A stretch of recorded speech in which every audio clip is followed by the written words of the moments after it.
everyone, welcome to Success Stories Talk Show, Season 2, presented by Trident Communications in association with World Humanitarian Foundation.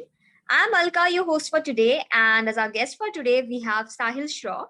He's an Indian model and an actor who made his debut in the Hindi movie Dawn 2. And he has also been a Bigg Boss 15 contestant. And now that we have Sahil with us on our show today, so let's talk about his journey of success. Hello, Sahil, how are you? I'm good, thank you. How are you? Thank you for having me. I'm very happy to be here. Thank you. I'm good too. And thank you so much for taking out time for this episode of Success Stories. Of course, thank you very much. I'm looking forward to all the tough and the fun questions you've got lined up for me. Definitely. So, first of all, welcome to our show. And let's go with the questions. So, you have been in India's biggest reality show, Bigg Boss 15. And your journey, however, was not really long there. So, how was your experience in Bigg Boss? Like, what are the changes that came into your life? Good question. Just in a short story, I never knew that I'm going to be doing all this in my life. I knew I'm going to model, but acting and movies and Hollywood and back here and Bigg Boss is one of the other things that I was going to do in my life. And I always knew they've asked me in the past also to do Bigg Boss, and I was like, oh, I don't know. And there was a reason why. It was short, but I thought I was making good inroads. And what I've learned from coming out of it is that after seeing what is happening in the show, I think I kept my dignity really well, and I was aligned with who I was when I went in, and I came out a better person instead of a more argumentative or a more controversial. And I think it's been a very, very good journey, and I appreciate the smaller things in my life that I did not appreciate while I was before I went to Bigg Boss. So there's a lot of learning, and it's very strange that I thought an experience like this might give me a lot of negativity when I came outside, but it's been very positive, and I think it aligns itself with who you are. So I'm very happy. Yes. That's great that you took something positive from there, because Bigg Boss is something which has always been in controversy, but it's really great that you got something positive out of it. Yeah. Thank you. So Sahil, you were born in Bombay and then you grew up in Australia. So what all happened all this during this journey? Like the Amazing Race Asia has been a part of it. So we would like to listen to your story according to that. Okay. So I was a Bombay boy, a very simple background from Metro Cinema in Bombay. And I was a sportsman in school. I played semi-professionally. I was almost going to go in for state level, and then something happened, and then I stopped playing sport. And then the only option people have a while back was just, if you don't play sport, then you have to study. So I had to go and study, which I didn't do much of. But I went to Australia. I worked there. I lived there. I loved the country. I had to pay for my own for my own living, so I lived there. But while this was happening, I got a master's. Somewhere in the back of my mind, I knew I'm not going to be doing this. So modeling was always an option for me. And I came back to India and started modeling. And because I modeled so much, and I worked, and touchwood made a small name for myself, people started. Then the Amazing Race came along. It was just it goes in a flow, right? And the Amazing Race was just two young guys who wanted to have some fun and travel the world and do crazy things. And those kind of reality shows, I think, work for me more than the Bigg Bosses, because there you have to actually physically do something, travel. And so I'm not a reality person guy, but I have dibbled and dabbed a little bit in reality. Was it a fun experience? Yeah, I mean, it's Amazing Race Asia. It's the biggest reality show. And besides reality, I focus mainly on my work, which is acting. And I used to model a lot. So, but yeah, this is the second reality show stint. And I'm not sure if reality is for me. So might be not a career change, if that's the question. So, yeah. All right. So as you said that you started out your career with modeling. So what made you switch from modeling to acting? Like, when was the first time that you realized that you could actually get into acting? It was like when you're not a person who's been in front of the camera, and you're so like, the first shoot, I was like, went to the director, shook his hand and said, listen, I don't know what I'm doing. He says, that's great. I like people who say that. I said, I've just finished a master's. I've come back. I look a certain way and I do runway and this, that. And then he said, just be an open book. I said, I already am. And then that commercial became one of the biggest car commercials in, I could say, like the history of Tata cars, right? And I saw the work I put in for those 2 days and the work I put in before that. And then the result that came out of it, I went, I like this. And then I started working on it and then more commercials. And people are like, oh, you can act. I'm like, no. I said, I can understand what you want and I can give that to you. That doesn't mean I can act. But I like the result of it. I like the struggle I had to go through to see the result, even if it's for 40 seconds, even if it was for a minute or 2 minutes. And then I got a few offers, which I said no to because I wanted to get good at what I did. A few offers for some big this thing, and then I got Dawn. And once I did Dawn, I got an offer to go to America. So I've gone and studied acting in detail in America. But the reason mainly is the work and the result, the satisfaction of the result that you get when you see the effort you put in. So those small little bits of things that made that happen. All right. So, like staying in Mumbai, did it give an edge to your career? Like, was getting Dawn to an easy job for you because you were in Mumbai, or how was it? I've not had any edge. I have, I'm a middle class. Everyone thought I'm Jackie Shroff's son till they realized that he had a son, right? So I've had no edge in my life. Okay, I'm a simple guy with a very grounded family, and living in Mumbai. Everyone lives in Mumbai. It's just that I've had to work very hard. I used to catch trains to go get auditions in Andheri. Living in Bombay was not like fun. You go and auditions all in Andheri. So I have to catch a train because if I drive, it'll take me 3 hours to go and come. So we've all had our struggles. It's just a little easier when you have family in Bombay, but that doesn't mean it's anything better, because you have to be the best version of who you are at every time, right? So I've understood that early, and then once you love what you do, I hate studying. I don't want to go back to doing my masters and studying. So I was like, I love modeling. Why would I get tired doing something I love doing, right? And here we are. How many of years later, I still love this. I still love the interaction of it.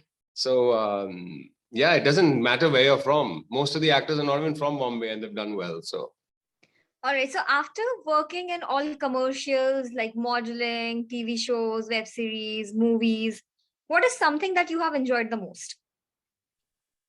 I enjoy movies the most.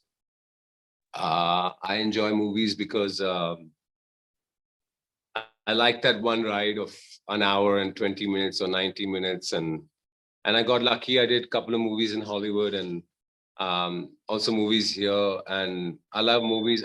Next in line is web series for me, 100%. When I was modeling, I just love modeling. And right now it's just creating a character and putting into life. Doesn't matter where it is. If it's a commercial, if it's a movie, if it's a So, as you mentioned that you have also had your struggle days. So, during those days, did this thought ever strike your mind? Like, okay, what am I doing here? I was well settled in Australia. I should just go back, do something there. I should try something there. And this is not what I need to do right now. It's the other way around. When I came back from Australia, because I struggled there studying, the struggle days were studying for me, not these days. The struggle days were doing something I didn't want to do, which was studying and education and trying to get a job. It's when I started modeling, everything just took off. It just went from 0 to 10, right? So this obviously there's struggles, but I understood in the start of the industry that, which most people don't understand, is they're like, oh, rejection, rejection, rejection. I'm like, so what? If out of 10 jobs, I get 3 and someone gets 7, or other people get 7, that's not so bad. The rejection is what makes you feel the struggle. If you understand, okay, I don't fit the part, or they want someone who doesn't look like me, or they want someone, I understood that. So I never got affected by it. So this has never been a struggle for me. This has only been fun for me, because the struggle days are over. When I was studying, and I hate studying. I'm going to say it openly. I don't enjoy studying, and I think the education system needs to change a little bit in life. So I just feel like this has not been a struggle. This, even today, Bigg Boss was like, oh, wow, I'm going to someone's house and I'm going to be in a house So for every day for me, oh, I have an interview now. Wow, it's like it's. I'm just happy to be doing what I do, So it's not a struggle, believe me. So during those days, you might have needed support and inspiration from people. So who has been your biggest support and inspiration? Yeah, I've never taken inspiration from people. I'll tell you why. I've never had it easy as a young man, as a 13, 14-year-old. I've had it's very turbulent start to my teenagers, right? And I always pushed and pushed and pushed and pushed. And I'm always been the person who pushes people. I never had to be pushed in a certain direction. So the inspiration is, I don't even look at what people do. But obviously, they're sportsmen. I love sportsmen. I think Dhoni is a great inspiration. Doesn't matter what he is as a person. Forget the sportsman he is to succeed or whatever. He's just this iconic figure that is just so balanced. And so I look at someone like Dhoni and I think, wow, it's a way. That's the only person I ever thought that. Wow, I mean, I met him also, and I went, wow, what a character, what a person, what a what an aura, And I mean, I met Shah Rukh Khan. I think Shah Rukh Khan's amazing. But inspiring, you have to inspire yourself. There's no other way. If you want to do what you want to do, then you have to wake up every morning and say, you know what? Let me do what I need to do today to get there. That's it. Definitely. So, but no matter how much you inspire yourself, you push yourself, ups and downs are a part of life. So when you have your ups and downs, how do you deal with them? I push harder. Okay. I go reverse. I go because I've had so many hardships in the past, and I only knew how to push out of them, right? So I push harder. If I feel like I need to do something more, I will push harder. But now I don't push where it hurts me. Now I push to the point I know this is my limit. Before I used to go past my limit. So if you put me down or something didn't happen, you'll see me going even harder. It was never, look, ups and downs is a way of seeing it. If you see a down as a challenge, right? No problem. If you see things that are not going away, which means that either you have to work harder or you have to change your mindset. I always worked harder. I worked on my mindset. So I did a lot of meditation and stuff. So this, when I'm down, to push me out of the situation. There are a lot of techniques to get out of it. It's just that everyone looks at it down thinking, yaar, ye hone wala hai, you're always happy when you're up. Why can't you be happy when you're down also? At least try. So I try and be happy when I'm down so I can snap out of it. That makes sense. All right. So are there some future plans or projects that are lined up in the pipeline that you'd like to share with the audience? I mean, right now I'm outside of Bombay taking a break. It's been crazy coming back from all of this. So at the moment, I'm just getting out of the Bigg Boss contestant zone. And now I'm going to start. I had a show that unfortunately I couldn't do because I thought I'll be there for a long time. But now things are going to start and things are a little bit slow also. It's just picking up. The industry is just picking up. So at the moment, nothing, but I'm really looking forward to it. I'm full power energized right now because the Bigg Boss house takes a lot out of you. And these interviews are you have to repeat the same thing. So it's like you're living there, but you're not in there. So now I've literally just stepped out and now work will start. All right. So as you said that you're on a break right now.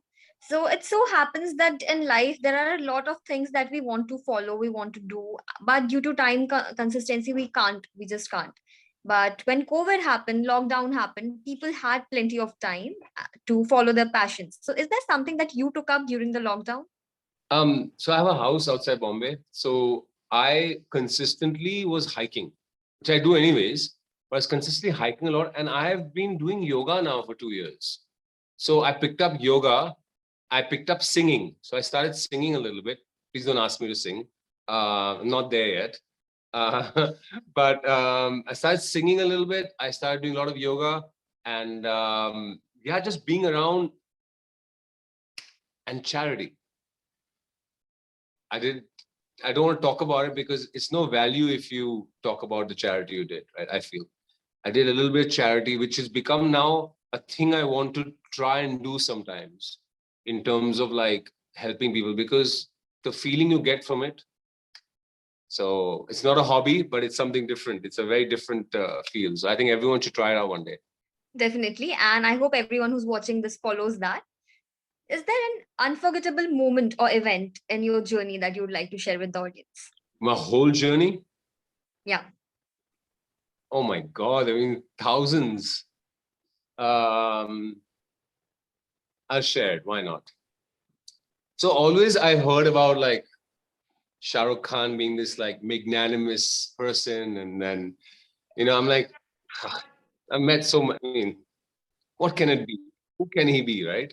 And then we were on set, and I've come to Berlin, and it's the first time, first shoot of yours as the actor, and I'm not someone's son or someone's this. It's like, oh, I'm going to Berlin to shoot. I mean, I've shot abroad, but your first film is in Berlin, and that's over with Shah Rukh Khan and Priyanka, and it's fun.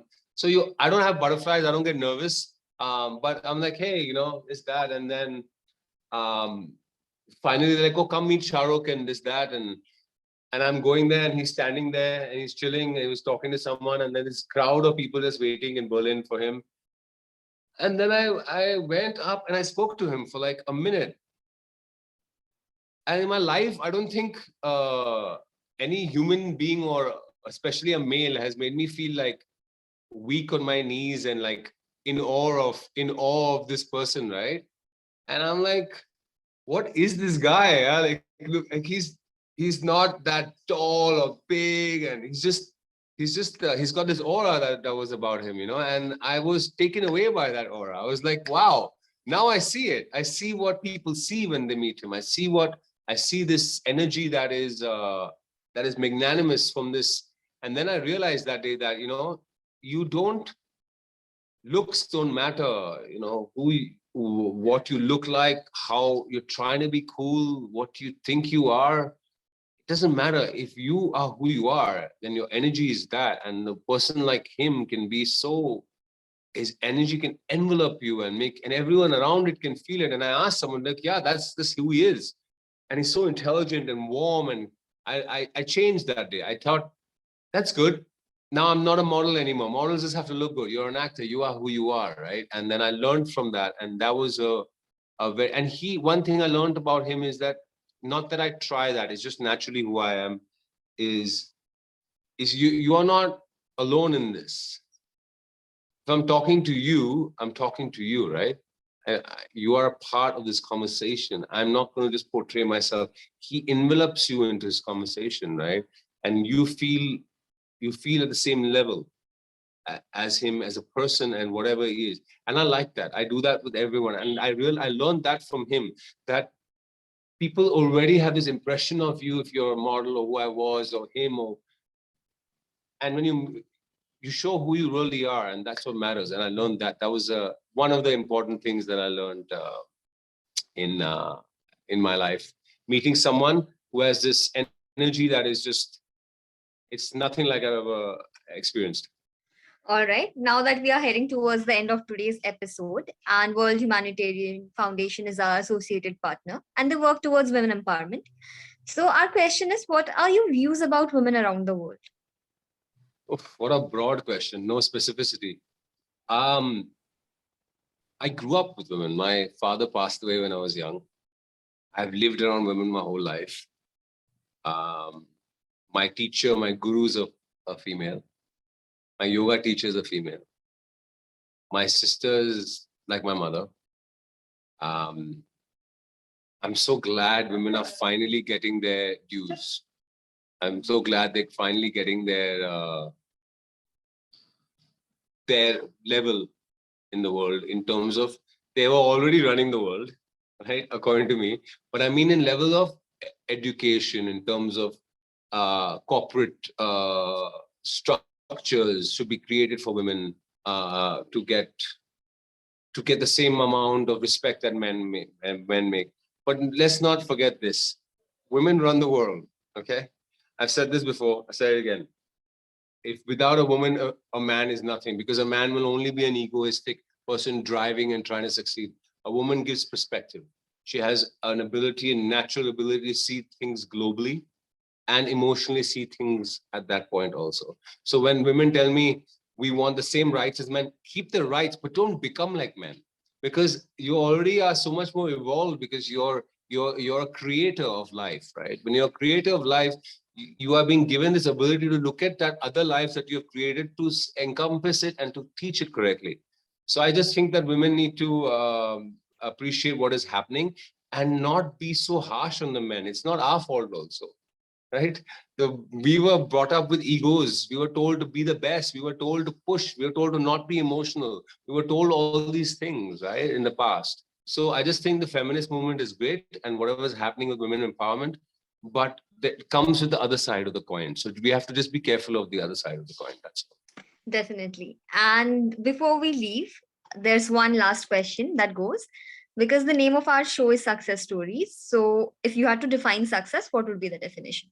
I define success as the happiness you get with your existence and what you do with your existence, be it your work, be it your relationships, be it your, if you're just focusing on work, I think it's the best time to be alive. Do what you love doing. You might be, most probably you will be successful if you love doing what you do, right? Do what you love. But even if you're not and you make less money, you're going to feel successful because you're doing what you love doing. So success for me is an overall feeling of happiness in every part of your life and in your work especially, which takes most of your time. Just do what you love doing. If you do what you love doing, you will feel successful. Doesn't matter if it's the mailman to the CEO or Shah Rukh Khan to the smallest actor, So yeah. All right. So with that, we came to the end of today's episode. And thank you so much for joining with us on this episode of Success Stories. Thank you, Alka. Thank you for having me. Wonderful questions. I don't know why you were so worried about giving me all the tough ones. They were all wonderful, and thank you for having me. And looking forward to watching this interview. Thank you. Thank you. Yeah. And thank you so much, everyone, for joining with us on this episode of Success Stories. Please subscribe to our channel so you do not miss out on any notifications. We air a new episode every Monday, Wednesday, and Friday. So until the next one airs up, just stay safe, take care, and bye bye.